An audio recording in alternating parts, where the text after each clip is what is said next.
विधान परिषदेची निवडणूक अटळ असल्याची चर्चा सुरू झाली आहे। कारण महायुती आणि मवियाकडून उमेदवार मागे घेण्यास नकार देण्यात आला आहे। आज उमेदवारी अर्ज मागे घेण्याचा शेवटचा दिवस आहे।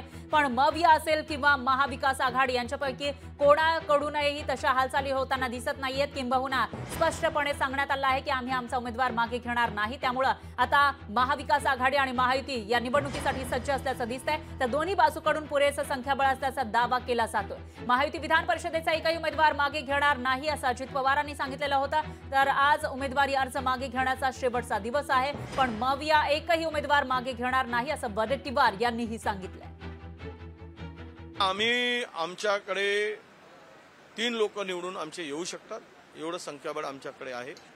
आमचे सगळे मित्रपक्ष आमच्याबरोबर असलेले समविचारी पक्ष, त्यामुळे आम्ही वापस घेण्याचा प्रश्नच नाही। आमचे 3ही उमेदवार निवडून येतील हा पूर्णतः आम्हाला विश्वास आहे। या सरकारची पद गेली आहे। आमदार सत्ताधाऱ्यातील घाबरलेले आहे। त्यांना भीती वाटते की पुढे काय होईल आमचं, आणि ही ते काय लाडली बहीण काढलं तरी काही आमच्या बहिणी त्यांना अशा सरकारला ते बहिणी मतदान देणार नाहीत। कारण महागाई आणि सिलेंडरचा भाव वाढवून महागाई वाढवून लुटलंय। लोकशाही मराठी ऐका, पहा, जागरूक रहा।